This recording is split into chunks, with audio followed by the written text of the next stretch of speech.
Sabe selamat lingun nalate salam sujud karena Malempang. Selamat petang pemirsa dari kawasan Tunjungnya Palangkaraya.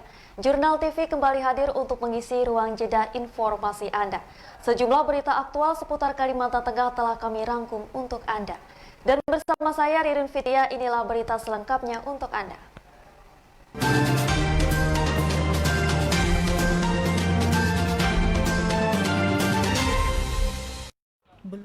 Dan pemirsa, menuju informasi yang pertama, Kepolisian Resort Kabupaten Kapuas, Kalimantan Tengah bersama Polsek jajaran terus memberantas tindak pidana perjudian di daerah setempat.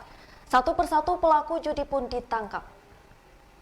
Belum lama ini seorang pria berinisial MM, warga Jalan Sare Pulau, Desa Pulau Mambulau, Kecamatan Bataguh, Kabupaten Kapuas, diamankan aparat Polsek Selat Kapuas karena tertangkap tangan melakukan perjudian kupon putih atau kupu.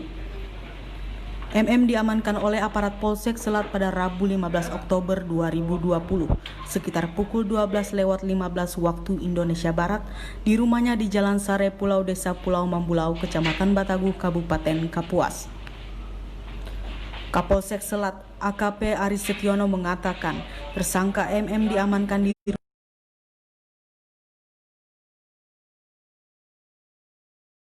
Tersangka sudah selama 3 hari diintai pihaknya dalam melakukan tindak pidana perjudian, hingga akhirnya berhasil diamankan beserta barang bukti. Adapun barang bukti yang diamankan berupa uang tunai sebesar Rp141.000, 1 buah handphone, 1 buah kartu ATM, dan sobekan kertas berisikan nomor tebakan. Atas perbuatan tersebut, tersangka MM akan dijerat dengan pasal 303 KUH pidana tentang perjudian dengan ancaman hukuman kurang lebih 10 tahun penjara. Itu sudah lama kami intai selama 3 hari untuk melakukan penyidikan. Kemudian terungkap saudara Muslim bin Samsuri, kurang lebih umur 37 tahun. Dia di RT1 Desa Mambulau, Pulau Mambulau. Kemudian itu yang sudah kami amankan, 1 buah HP merek Samsung, kemudian uang tunai sebanyak Rp141, kemudian rekapan kertas, kemudian buku tabungan. Kemudian yang bersangkutan kami kenakan pasal 3 KUHP. Ancaman hukumannya kurang lebih 10 tahun. Dari Kabupaten Kapuas, Kalimantan Tengah, Irfan Syah melaporkan. Ratusan demonstran kembali turun terkait penolakan Undang-Undang Cipta Kerja atau Omnibus Law. Aksi massa mulai memadati depan kantor DPRD Provinsi Kalimantan Tengah Jalan S. Parman pada Kamis lalu 15 Oktober 2020. Aksi demonstran yang terdiri dari mahasiswa yang tergabung dalam aliansi mahasiswa dari sejumlah perguruan tinggi di Kota Palangkaraya tersebut kembali melakukan aksi karena merasa tuntutan yang diberikan pada aksi 8 Oktober 2020 lalu tidak diindahkan oleh para wakil rakyat. Massa yang telah memadati depan gedung DPRD Kalteng berbondong-bondong mengorasikan pendapat mereka tentang penolakan Undang-Undang Cipta Kerja Omnibus Law. Nampak terlihat tali pembatas mengelilingi massa untuk mencegah penyusup yang masuk ke dalam gerombolan massa. Aksi mahasiswa tersebut dikawal kepolisian dari Polda Kalimantan Tengah, Polresta Palangkaraya, serta TNI. Aksi massa pun berjalan lancar, tertib dan aman tanpa adanya anarkisme dan vandalisme. Massa yang menyampaikan tuntutan dan aspirasi mereka kepada Dewan meminta sikap untuk menolak Undang-Undang Omnibus Law. Selang beberapa waktu lamanya, perwakilan tim negosiator berjumlah 3 orang memasuki gedung DPRD Kalteng dan menemui Ketua DPRD Kalteng Wiyatno, didampingi Wakil DPRD Kalteng, Kapolda, dan Danrem.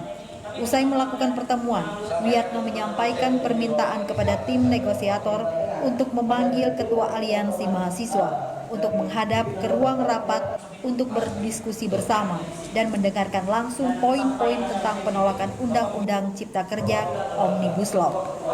Menanggapi hal tersebut, ketua dari berbagai aliansi mahasiswa masuk ke ruangan didampingi perwakilan mahasiswa lainnya. Usai melakukan pertemuan dengan Ketua Aliansi Mahasiswa dan Ketua DPRD Kalteng secara langsung, tidak lama akhirnya Ketua DPRD Kalteng keluar menemui massa di depan gedung DPRD Kalteng. Wiyatno menyampaikan kepada massa bahwa ia bersedia menampung aspirasi tentang penolakan Undang-Undang Cipta Kerja Omnibus Law. Ia pun memastikan aspirasi yang disampaikan pendemo pun tersampaikan di Jakarta. Ia juga meminta perwakilan 3 orang mahasiswa untuk menemaninya ke Jakarta untuk menyampaikan tuntutan mereka di depan DPRD RI dan kepada Presiden RI. Namun massa menolak permintaan dari Ketua DPRD Kalteng. Massa menuntut kepada Dewan agar menolak Undang-Undang Omnibus Law untuk digagalkan. Wiyatno menegaskan penolakan Undang-Undang Omnibus Law bukan kapasitas dirinya dan jika ia melakukan hal itu melampaui kewenangannya. Demo tadi silakan siapkan aspirasinya lalu akan kita salurkan ke DPR. Harapannya kalau ada pasal tertentu yang tidak berkenan, pasal tertentu yang menurut masyarakat itu merugikan para pekerja, silakan disampaikan agar ini menjadi perbaikan. Dan saya tidak berada pada kapasitas menolak atau menerima. Tapi tugas saya sebagai lembaga menampung dan menyalurkan aspirasi masyarakat Kalteng. Tentunya dalam gerakan 15 Oktober ini kami tetap berdasarkan pada tuntutan kami pada tanggal gerakan 8 Oktober, yaitu tetap meminta pernyataan sikap dari DPRD Provinsi Kalimantan Tengah terkait menolak Omnibus Law. Tetapi pada kenyataannya seperti kawan-kawan media juga bisa melihat, pada hari ini tentunya tidak ada sikap ataupun secara mengkerucut dari poin tuntutan kami. Tadi kami pun sempat juga menyampaikan secara langsung kepada Ketua DPR waktu di dalam ruang sidang. Tentunya tidak ada tanggapan sesuai apa yang menjadi tuntutan kami, yaitu pada intinya adalah meminta tanggapan ataupun sikap penolakan dari Ketua DPRD Provinsi Kalimantan Tengah. Walaupun sudah didatangi tadi ya? Iya, sudah didatangi. Mungkin awak media juga sudah bisa melihat tadi di mana ibaratnya dari masing-masing ketua lembaga sudah menyampaikan bagaimana sebenarnya dari hasil kajian-kajian dari masing-masing kelembagaan. Tentunya kira-kira menurut kawan-kawan mahasiswa pasal-pasal apa aja yang disampaikan?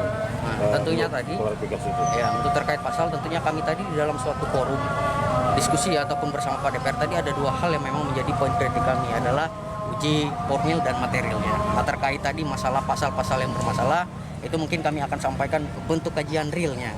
Dalam artian karena kalau kami menyampaikan hanya sepintas tentunya mungkin nanti tanggapan dari media bahwa mahasiswa ataupun tergabung dalam aliansi 15 Oktober ini menolak sebagian, tetapi dalam hal ini kami menolak semuanya untuk undang-undang ini dicabut berdasarkan poin ataupun tuntutan yang kami muat dalam kegiatan aksi 8 Oktober ya. Akan untuk gerakan selanjutnya dari gerakan 15 Oktober ini seperti disampaikan oleh Pak Korlap tadi, ini akan terus kami gaungkan, terus kami lakukan aksi untuk kedepannya. Karena pada esensinya gerakan yang ada di Kota Palangkaraya bukan hanya berdasarkan momentum, tetapi ini real gerakan kami sebagai mahasiswa pemuda dan juga sebagai rakyat ataupun masyarakat Provinsi Kalimantan Tengah, yaitu dengan tegas kami menyatakan berdasarkan poin tuntutan kami menolak. Dan dengan harapan di poin tuntutan itu Ketua DPR dalam hari ini representatif dari rakyat itu sendiri yang ada di Provinsi Kalimantan Tengah dapat ibaratnya merealisasikan apa yang menjadi poin tuntutan kami. Massa pun akhirnya membubarkan diri, meninggalkan halaman depan gedung DPRD Kalteng dan kembali menuju titik kumpul di halaman kantor Dinas Transmigrasi Kalteng. Sambil didampingi Kapolda Kalteng, Dedi Prasetyo, dan Danrem 102 Panju Panjung, Purwo Sudaryanto. Dari Kota Palangkaraya, Surya Awid Diwinata melaporkan. Calon Wakil Gubernur Kalteng nomor urut 2 Haji Edi Pratowo bersama tim dan rombongan mengunjungi Pasar Pelita Hilir Puruk Cahu, Kabupaten Murung Raya pada Kamis 15 Oktober 2020. Pada kegiatan tersebut, Edi bertemu langsung dengan warga Puruk Cahu, didampingi Ketua DPC PDIP Mura, Ferdi M. Yosep beserta jajaran pengurus dan anggota partai pengusung pasangan calon nomor urut 2 ini. Sejumlah kader partai pengusung dari PDIP, Golkar, P3, Nasdem, PKS, PKB, dan Perindo turut hadir mengikuti kegiatan calon wakil gubernur Kalimantan Tengah yang juga Bupati Kabupaten Pulang Pisau selama 2 periode ini. Kunjungan calon wakil gubernur Edi Pratowo ke Kabupaten Murung Raya disambut antusias. Warga datang berbondong-bondong untuk menyaksikan kedatangan calon wakil gubernur sekaligus ingin bertatap muka. Akses jalan sempat macet lantaran warga ingin bersilaturahmi serta mengenal langsung secara dekat dengan calon pemimpinnya ini. Pada kesempatan tersebut, Ferdi M. Yosep memperkenalkan langsung calon wakil gubernur Kalimantan Tengah kepada warga masyarakat Puruk Cahu. Dalam suasana ramai, calon wakil gubernur berkesempatan membeli dan memborong sejumlah bahan pokok dan ikan yang kemudian dibagikan kepada masyarakat secara gratis. Dari Murung Raya, Rahmadi melaporkan. Ya pemirsa, jangan kemana-mana. Usai jeda pariwara berikut ini kami akan kembali untuk Anda. Tetaplah bersama kami.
Salah satu upaya mencegah tertularnya virus corona, COVID-19,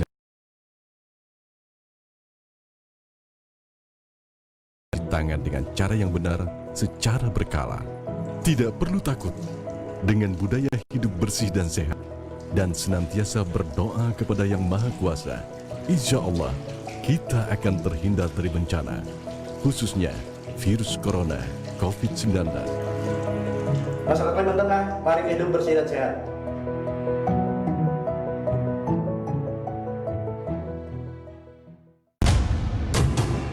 Assalamualaikum warahmatullahi wabarakatuh. Selamat pagi. Saya Jarod Santoso, Sersan Mayor, Jabatan Komandan Tim 1 Unit Intel Kodim 1012 Buntok, mengucapkan Dirgahayu ke-75 Tentara Nasional Indonesia. Semoga di usia yang ke-75 TNI semakin profesional, maju dan selalu Bravo TNI-ku, sinergitas untuk negeri, NKRI, harga mati.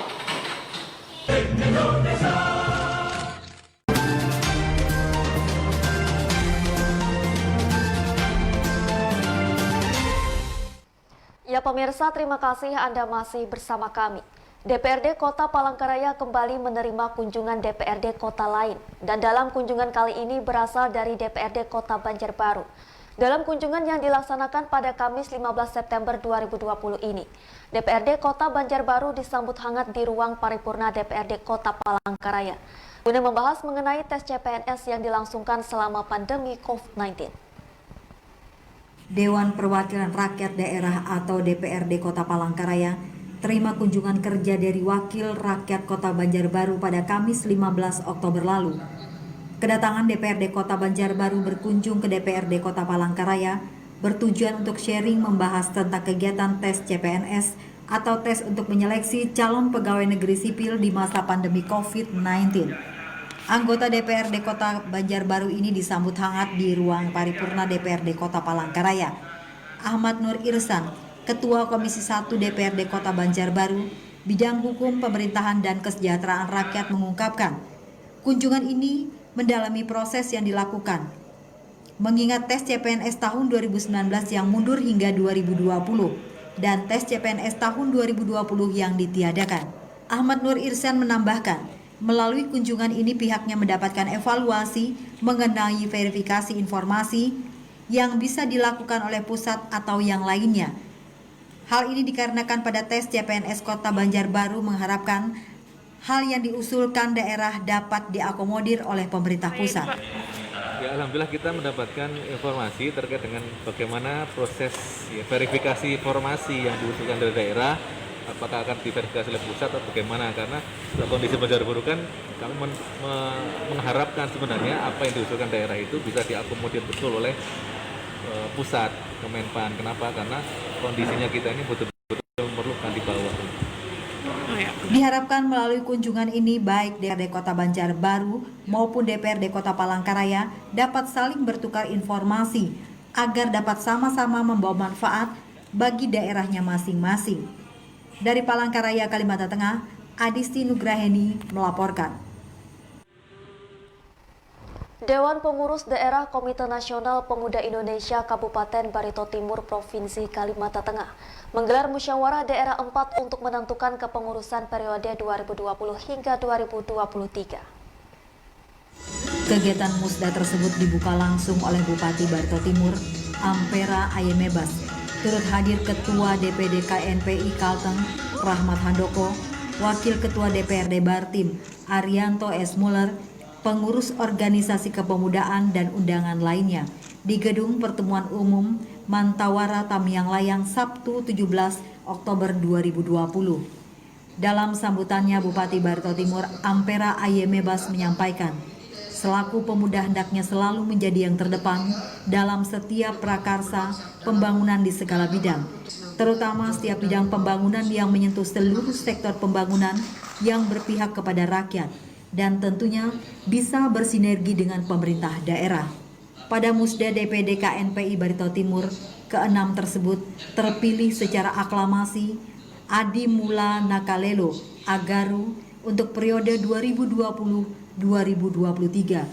Sementara Ketua DPD KNPI Bartim terpilih pada musda ke-6 Adi Mula Nakalelo menyampaikan, ke depan KNPI Bartim akan bersinergi dengan semua elemen untuk membangun daerah. Adi juga menyampaikan terima kasih kepada semua pihak yang telah memberikan dukungan dan kepercayaan kepada dirinya menjadi Ketua DPD KNPI Barito Timur. Akan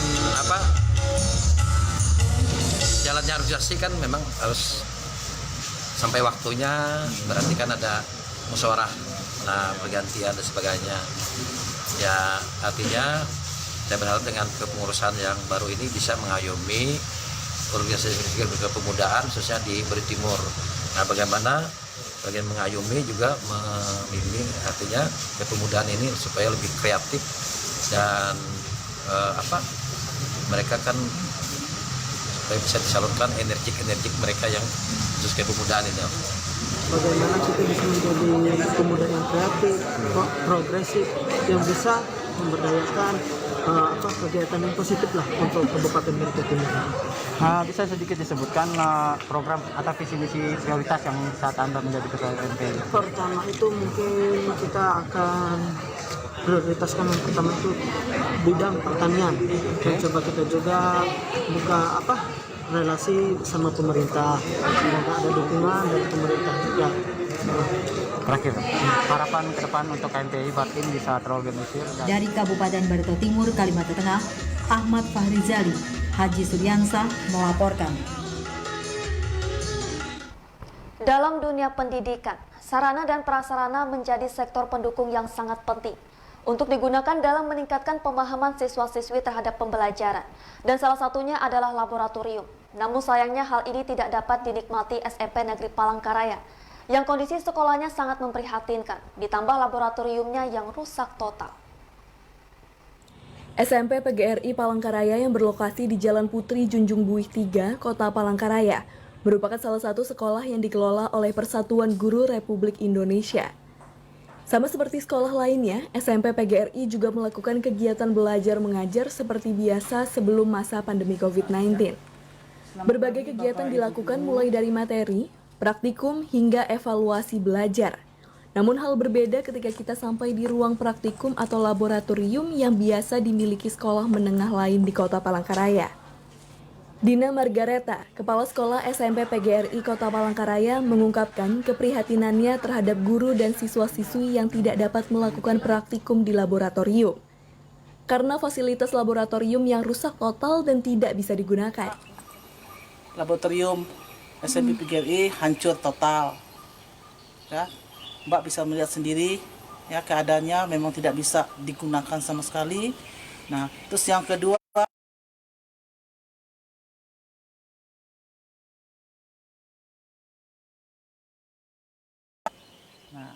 terus ada bagian kelas lantainya juga.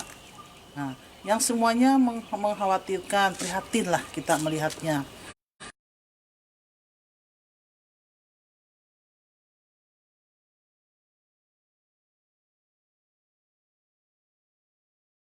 Ya, tapi ya itu tadi seperti yang saya katakan, ya karena gara-gara corona ini akhirnya tertunda semua. Tapi mudah-mudahan. Bukan hanya laboratorium, beberapa prasarana pokok seperti kelas juga selalu menjadi keresahan untuk Dina. Selama menjadi kepala sekolah, berbagai usaha telah dilakukan Dina untuk sedikit demi sedikit dapat memperbaiki keadaan SMP PGRI Palangkaraya untuk membuat anak-anak dan para guru nyaman dalam melakukan pembelajaran. Kalau tidak cepat kita merehab laboratorium dengan kelas ini, takutnya kalau pas hujan anak-anak lagi belajar, ya Bapak Ibu guru masih belajar, tiba-tiba plafonnya jatuh ambruk. Itu yang selalu saya khawatirkan. Sebelum siswa-siswi kembali aktif belajar ke sekolah, Dina berharap SMP PGRI Palangkaraya bisa mendapatkan bantuan untuk renovasi, agar ketika siswa-siswinya masuk sekolah, kekhawatirannya dapat berkurang dan murid dapat belajar dengan nyaman. Dari Kota Palangkaraya, Kalimantan Tengah, Adisti Nugraheni melaporkan. Ya pemirsa, jangan kemana-mana. Usai jeda pariwara berikut ini kami akan kembali untuk Anda. Tetaplah bersama kami.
Pemirsa, terima kasih Anda masih bersama kami.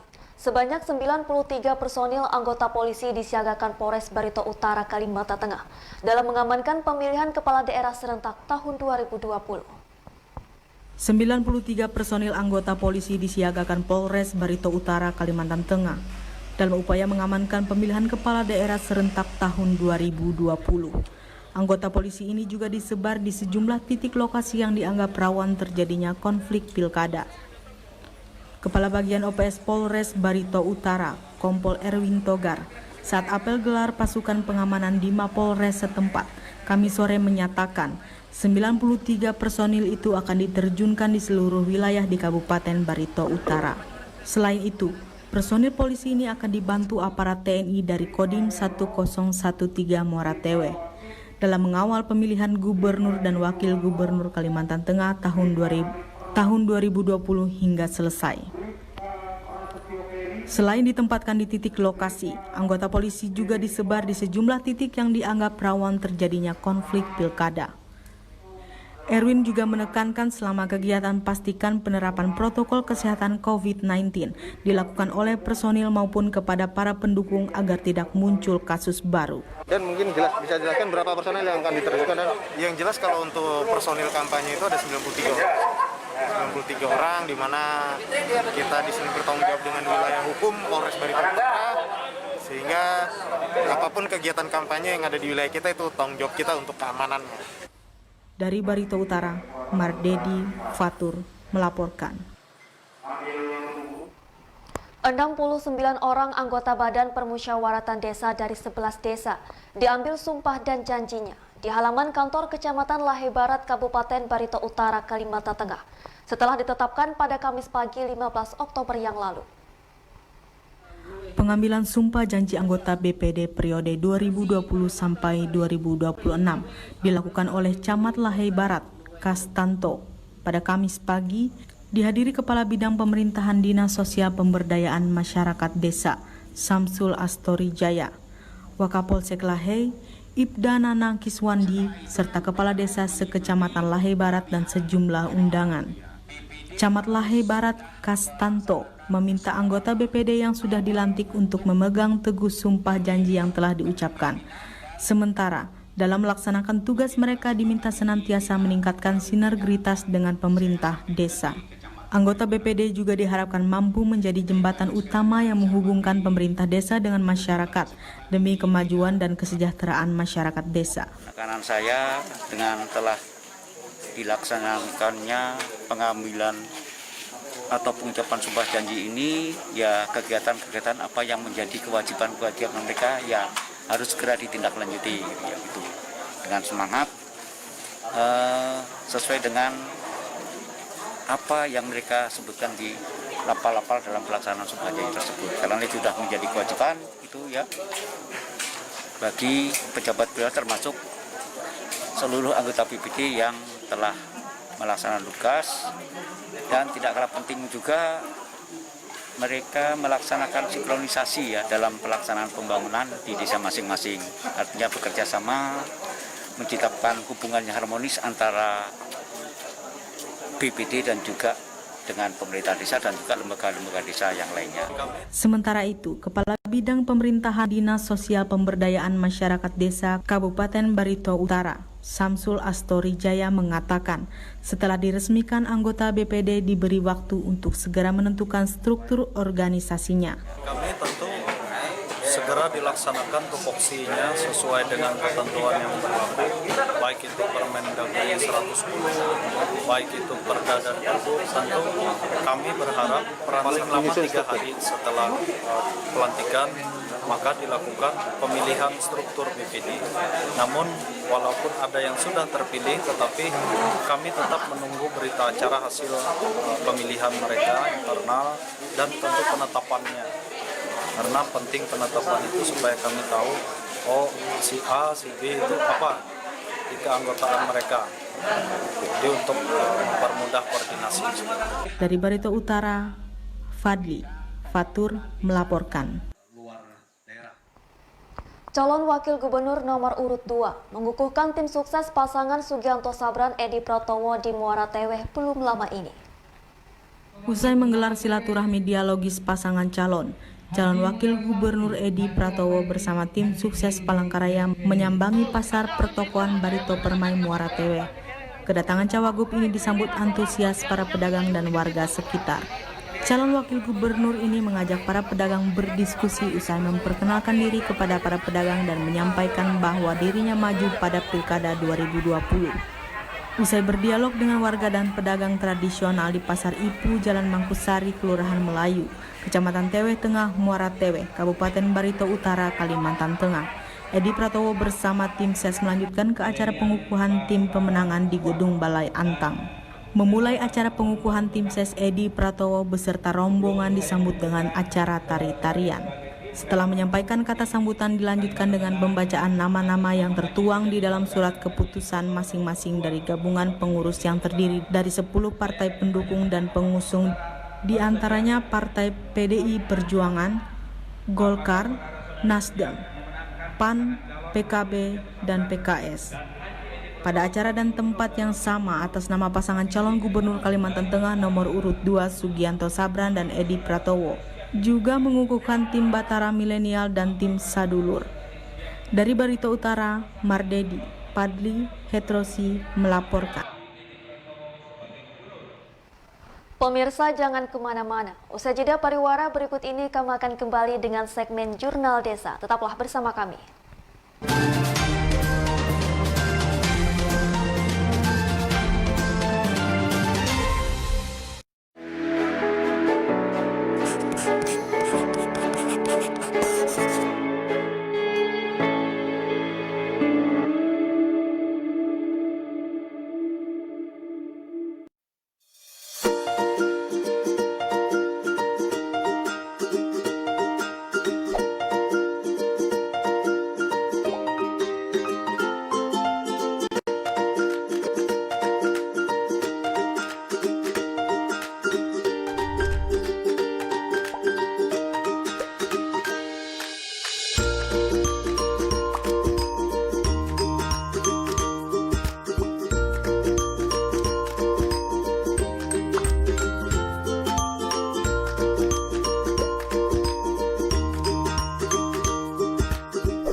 Selamat bertemu kembali pemirsa Jurnal Desa. Kembali Jurnal TV menyampaikan liputan dan berita seputar desa di Kalimantan Tengah.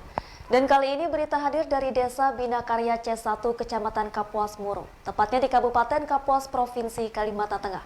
Dan berikut liputan selengkapnya untuk Anda. Pusat Pengendalian dan Operasi Penanggulangan Bencana atau Pusdalup PBBPPD Kabupaten Kapuas melaporkan bahwa kebakaran lahan di Desa Binakarya terjadi sekitar pukul 14.00 waktu Indonesia bagian Barat.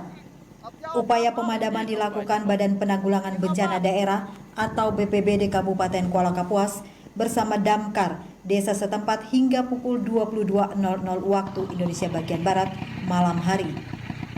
Adapun luasan lahan yang terbakar sekitar 10 hektar dengan kondisi api sebagian padam karena banyaknya titik api yang sulit dijangkau. Kepala Pelaksana BPBD Kabupaten Kapuas, Panahatan Sinaga mengatakan, upaya pemadaman api terus dilakukan pihaknya bersama tim pemadam kebakaran desa setempat. Bahkan BPBD Kapuas juga meminta bantuan pemadam lewat udara atau waterbombing kepada Satuan Tugas Penanganan Darurat Karhutla Provinsi Kalimantan Tengah. Kami sampaikan bahwa tanggal 8 kemarin hari Kamis kita dapat laporan dari Kepala Desa C1 Karya bahwa terjadi sana kebakaran hutan dan lahan. Kita turunkan tim, kita sikapi. Kemarin sore, siang, sore sampai malam tadi kita lakukan pemadaman.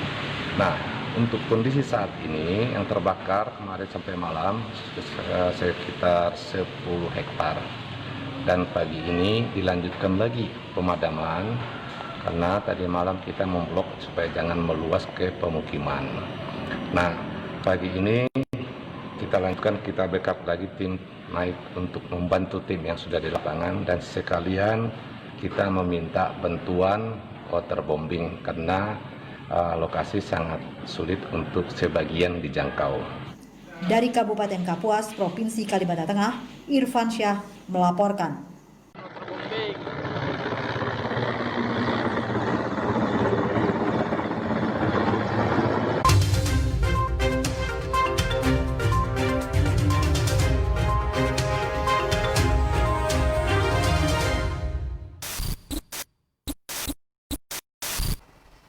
Ya pemirsa, berita tadi menjadi penghujung perjumpaan kita hari ini. Kami akan kembali hadir besok hari dengan program dan waktu yang sama.